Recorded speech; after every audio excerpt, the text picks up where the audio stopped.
Halo semuanya, perkenalkan nama saya Salsa. Saya berasal dari kelas 2A, Prodi D4 Keperawatan, Poltekkes Kemenkes Medan. Di video kali ini saya bersama dengan Tasya. Nah, pada kali ini saya akan mempraktikkan sebuah tes pendengaran yang dinamakan dengan Rinetes. Nah, pada Rinetes kita membutuhkan sebuah alat yang dinamakan dengan garpu tala. Seperti ini alatnya. Nah, garpu tala ini, yang ini dinamakan kakinya. Nah, yang ini batangnya. Garpu tala yang kita gunakan pada saat melangsungkan Rinetes adalah garpu tala yang berfrekuensi 512 Hz.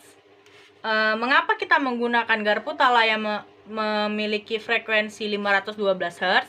Karena pada dasarnya pada saat manusia normal berbicara, yang dikeluarkan itu frekuensi 512 Hz. Nah, langsung saja kita akan melaksanakan praktik pendengaran, tes pendengaran Rinetes. Nah, jadi Tasya, kakak akan membunyikan garpu talanya, kemudian mendekatkannya ke belakang kuping Tasya. Pada saat suaranya berhenti, Tasya bisa mengangkat tangan, dan kemudian kakak akan menaruhkan garpu talanya ke depan telinga Tasya. Oke, kemudian kalau suara berhenti, Tasya beritahu juga, oke?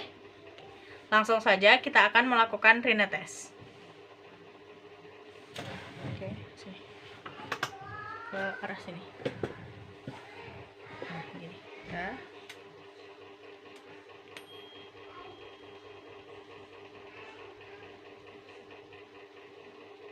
Oke.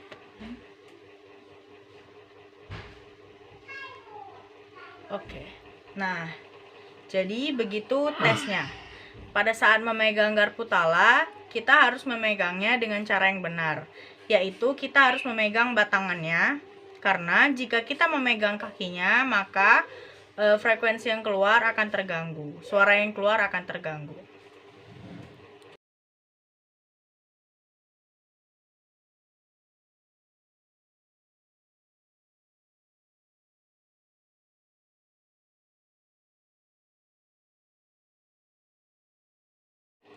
Nah, tes Rinetes ini dilakukan atau dibuat bertujuan untuk menilai atau membandingkan hantaran udara dan hantaran tulang pada telinga yang sama.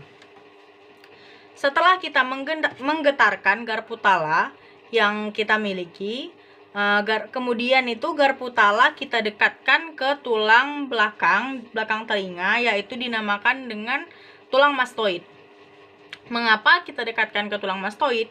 Karena pada dalam telinga, bagian dalam telinga, di dekat tulang mastoid itu terdapat koklea. Jadi kita dapat menilai fungsi koklea yang ada di dalam telinga kita berfungsi dengan baik atau tidak. Kemudian setelah berhenti getaran dari garpu tala yang kita miliki, kita akan memindahkan dari belakang menuju ke telinga bagian depan dengan jarak 2-3 cm. Dengan bertujuan untuk menilai apakah hantaran udara atau fungsi konduksi yang dimiliki telinga tengah kita berfungsi dengan baik atau tidak.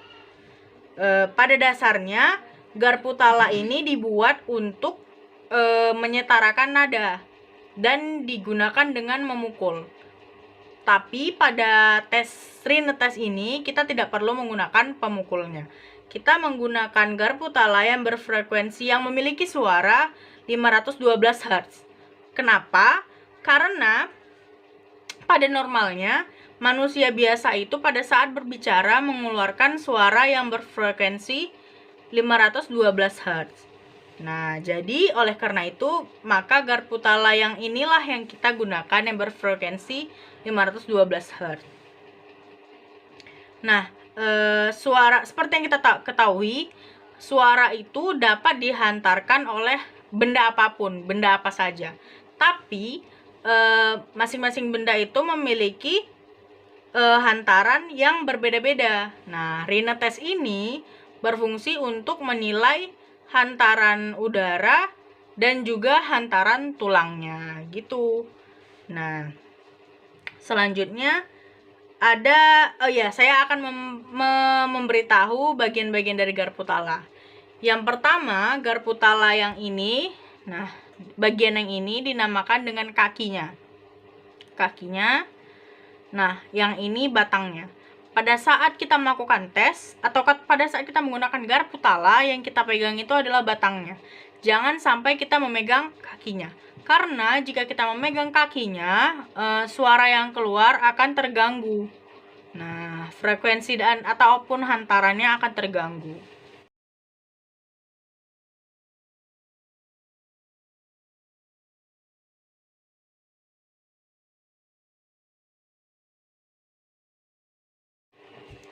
Jadi, apa yang kita dapatkan dari tes Rine atau Rine tes ini, interpretasi hasilnya ada dua. Yang pertama, tes Rine bernilai positif, dan yang kedua, tes Rine bernilai negatif. Tes Rine positif ditandai dengan bila pasien mendengar suara kembali pada saat kita memindahkan garpu tala dari tulang belakang, tulang mastoid ini, di belakang telinga, ke depan daun telinga, dan dia masih mendengar suara dari garpu talanya. Berarti itu fungsi telinga si pasien berfungsi dengan baik. Nah, tidak terganggu. Sedangkan apa yang dinamakan tes Rine negatif, yaitu bila pasien tidak mendengar suara kembali pada saat garpu tala dipindahkan dari tulang mastoid ke depan daun telinga. Berarti itu ditandai dengan pasien tidak dapat mendengar lagi pada saat suara garpu tala dipindahkan ke depan daun telinga. Berarti ada fungsi yang terganggu di bagian telinga tengah pasien. Nah, jadi begitu saja. Saya harap setelah menonton video ini teman-teman dapat mengerti dan dapat paham betapa mudahnya untuk melakukan prosedur tes Rine tes. Nah, yang pasti kita harus menggunakan garpu tala yang berfrekuensi 512 Hz. Demikian saja video yang dapat saya buat. Lebih dan kurangnya saya mohon maaf. Billahi taufiq wal hidayah. Wassalamualaikum warahmatullahi wabarakatuh.